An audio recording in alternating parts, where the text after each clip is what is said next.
সবাইকে আসসালামু আলাইকুম। নতুন আরও একটি রেসিপি নিয়ে আপনাদের মাঝে হাজির হলাম। আজকে তৈরি করছি মজাদার আলুর দম। এটা একজনে আমাকে রিকোয়েস্ট করেছিল এই আলুর দমের রেসিপিটা দেওয়ার জন্য। তো আমি আজকে আলুর দমের রেসিপিটা শেয়ার করলাম, সেই সাথে এটা খাওয়ার জন্য ফুলকো ফুলকো লুচিও শেয়ার করেছি। আশা করছি রেসিপিটি ভালো লাগবে। ভিডিওটি যে যেখান থেকে দেখছেন আমার ইউটিউব চ্যানেলটিতে সাবস্ক্রাইব করে পাশে থাকবেন। চলে যাচ্ছি পুরো রেসিপিতে। আজকে আলুদম তৈরি করার জন্য আমি এখানে 1 কেজি পরিমাণে আলু ভালো করে ধুয়ে সেটাকে সেদ্ধ করে আবার খোসাটাকে ছাড়িয়ে নিয়েছি। এখন এই আলুদমটাকে আমি তৈরি করব, সেজন্য চুলায় একটি ফ্রাই প্যান বসে এখানে প্রায় আধা কাপের মতো সরিষার তেল দিয়ে দিলাম। আর আলুর দমে তেলের পরিমাণটা একটু বেশি দিতে হবে, তা না হলে খেতে ভালো লাগবে না, এবং অবশ্যই চেষ্টা করবেন সরিষার তেলটাই দেওয়ার। তারপরে একটু তেলটা গরম হলে দিয়ে দিয়েছি 1 চা চামচ পরিমাণে জিরা এবং কয়েকটা শুকনো মরিচ এবং কয়েক টুকরা দারচিনি, এলাচি এবং লং। তো এগুলোকে একটু ভেজে নিলাম। তারপর দিয়ে দিচ্ছি 1 মুঠ পরিমাণে পেঁয়াজ কুচি। পেঁয়াজ দেওয়ার পরে পেঁয়াজটাকে খুব সুন্দরভাবে হালকা কালার করে ভেজে নিতে হবে। চুলার জালটা থাকবে মিডিয়াম টু হাই। মাঝে আমি 2টা তেজপাতা ছিঁড়ে দিয়ে দিয়েছি, প্রথমে দিতে ভুলে গিয়েছিলাম। পেঁয়াজ যখন ভাজা হয়ে যাবে তখন এখানে দিয়ে দিতে হবে আধা কাপ পরিমাণে পেঁয়াজ বাটা। অবশ্যই এই পেঁয়াজ বাটা ব্যবহার করতে হবে। পেঁয়াজ বাটা দেওয়ার পরে এরকম নেড়ে চেড়ে খুব ভালো করে ভুনে নিতে হবে পেঁয়াজের কাঁচা গন্ধটা চলে যাওয়ার আগ পর্যন্ত। তো এখন এখানে আমি কিছুটা পানি দিয়ে দিচ্ছি। এখানে কিছুটা শুকনো মশলা দিব, যেন পুড়ে না যায়, অবশ্যই পানিটা দিতে হবে। এখন এখানে আমি 1 চা চামচ পরিমাণে হলুদের গুঁড়া এবং সেই সাথে 2 চা চামচ পরিমাণে দিতে হবে মরিচের গুঁড়া। ঝালটা ইচ্ছে মতো দিতে পারেন। সেই সাথে 1 চা চামচ পরিমাণে ধনিয়ার গুঁড়া এবং 1 চা চামচ দিয়ে দিতে হবে জিরার গুঁড়া। এবং এখানে আধা চা চামচ পরিমাণে আমি গরম মশলা গুঁড়া ব্যবহার করেছি, বাকিটা পরবর্তীতে দিয়ে দেব। এখানে আমি 1 চা চামচ পরিমাণে কাশ্মীরি মরিচের গুঁড়া ব্যবহার করেছি কালারটা সুন্দর আসার জন্য। সেই সাথে 2 চা চামচ পরিমাণে আদা রসুন বাটা দিতে হবে। এখানে স্বাদ অনুযায়ী লবণ দিতে হবে। আমি এখানে লবণটা কম ব্যবহার করেছি, কারণ আলুটা আমি লবণ দিয়েই সিদ্ধ করেছিলাম। তো লবণ দিয়ে অবশ্যই আলুটা সিদ্ধ করতে হবে, তাহলে আলু খেতে মজা লাগে। এখন এখানে আমি 2টা বড় সাইজের টমেটো ব্লেন্ডারে একটু ব্লেন্ড করে নিয়েছিলাম। একবারে ফিনিশিং করে নিয়ে হালকা একটু ব্লেন্ড করে নিয়েছি, যেন খুব সুন্দরভাবে মিশে যায়। তারপরে মশলাটা খুব ভালো করে 6 থেকে 7 মিনিটের মতো সময় নিয়ে কষিয়ে নিতে হবে, তেলটা পুরোপুরিভাবে উপরে উঠে আসার আগ পর্যন্ত। তারপরে এখানে সে সেদ্ধ করে রাখা আলু দিয়ে দিতে হবে। তারপরে এখন নেড়েচেড়ে মশলার সাথে আলু খুব ভালো করে নেড়েচেড়ে মিশিয়ে দিলাম। এখন এখানে আমি আধা কাপ পরিমাণে পানি দিয়ে দিচ্ছি, যেন মশলার সাথে খুব সুন্দরভাবে আলুটা মিশে যায়। এখন এখানে স্বাদ অনুযায়ী কিছু কাঁচামরিচ দিয়ে দিলাম। তারপরে এখন আবার একটু নেড়েচেড়ে মিশিয়ে দিলাম। এখানে আমি একটুখানি লবণ দিলাম, মনে হচ্ছে লবণটা কম হয়েছে। তো এই পর্যায়ে সময় বেশি একটা লাগবে না আমার আলুর দম হতে। আমি ঢেকে রেখে দিয়েছিলাম 5 থেকে 6 মিনিটের মতো। চুলা জালটা কমিয়ে রাখতে হবে, আর মাঝে 2-1 বার অবশ্যই নেড়েচেড়ে দিতে হবে। এরকম মাখা মাখা থাকা অবস্থায় আলুর দম নামিয়ে নিতে হবে, কারণ নামানোর পরে এটা আরেকটুখানি টেনে আসবে।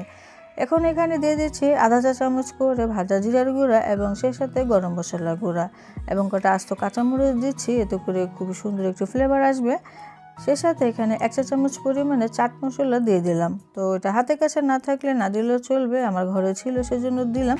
তো টেস্টটা খুবই ভালো আসে। এবং নামানোর আগ মুহূর্তে এখানে সামান্য একটু লেবু রস এবং একটু ধনিয়া পাতা দিয়ে আমি কয়েক মিনিটের মতো আরও ঢেকে রেখে দেবো। চুলা জালটা থাকবে একবারে লোতে। তো কিছুক্ষণ পর আমি নেড়েচেড়ে দিলাম। আমার আলুর দম এখন পুরোপুরিভাবে রেডি। এখন এই আলুর দম দিয়ে খাওয়ার জন্য লুচি তৈরি করব, সেজন্য একটি বাটি নিয়ে নিলাম, আর এখানে নিয়ে নিচ্ছি 2 কাপ পরিমাণে ময়দা। তো লুচি অবশ্যই ময়দা দিয়ে তৈরি করতে হবে। সেই সাথে এখানে আমি 1 চা চামচ লবণ দিয়ে দিলাম, সেই সাথে 2 চা চামচ পরিমাণে তেল দিতে হবে। এখানে বেশি তেল দেওয়ার দরকার নেই। এখন তেল আর লবণ দিয়ে ময়দাটাকে খুব ভালো করে এরকম মিশিয়ে নিতে হবে। তারপর দিয়ে দিতে হবে পানি। আমি এখানে কুসুম গরম পানিটা ব্যবহার করছি, এতে করে ময়দাটা খুব সুন্দরভাবে খুবই কম সময়ে সেট হয়ে যায়। এখন এরকম অল্প অল্প পানি দিয়ে মসৃণ একটি ডো তৈরি করে নিতে হবে। আমি প্রায় 7 থেকে 8 মিনিটের মতো সময় নিয়ে ডোটাকে মথে নিয়েছি। এখন একটি ভেজা নিংড়ানো কাপড় দিয়ে এই ডোটাকে রেস্টে রেখে দিতে হবে প্রায় 20 মিনিটের মতো। তারপরে লিচি কেটে নিতে হবে। যেহেতু লুচি তৈরি করব, লিচিগুলো ছোট ছোট করে কেটে নিতে হবে। তো তারপর এরকম গোল বলের মতো তৈরি করে নিতে হবে। এভাবে করে এই ছোট ছোট করে লিচি কেটে নিতে হবে লুচি তৈরি করার জন্য। এখন আমি একটা বেলে দেখাচ্ছি। ময়দা না দিয়ে এরকম সামান্য একটু তেল দিয়ে এই লুচিগুলোকে বেলতে হবে। তো এরকম ছোট পাতা করে বেলতে হবে, আর বেলার সময় খেয়াল রাখতে হবে যে কোনো এক সাইড ধরে বেলতে হবে, উল্টে পাল্টে বেলা যাবে না। তো এক সাইড করে আসলে বেলে নিলে লুচিগুলো খুব সুন্দরভাবে ফুলে যায়। এরকম করে আমি রুটিগুলোকে বেলে নিব পাতলা করে, তারপরে ভেজে দেখাচ্ছি।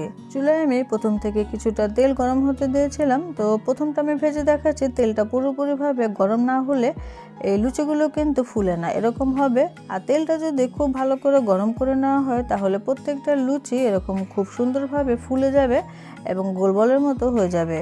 তো চুলার জালটা মিডিয়ামের থেকে কিছুটা কমিয়ে রাখতে হবে। তেলটা পুরোপুরিভাবে গরম হওয়ার পরে আর লুচি ভাজতে কিন্তু বেশ একটা সময় লাগে না, দেওয়ার পরে এরকম গোল বলের মতো হয়ে যাবে। তারপরে 2-1 বার উল্টে পাল্টে উঠিয়ে নিতে হবে।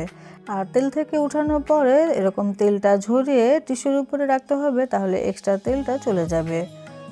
তো এখন আমি আরেকটা লুচি দিয়েছি, এটাও কিন্তু খুব সুন্দরভাবে ফুলে উঠেছে।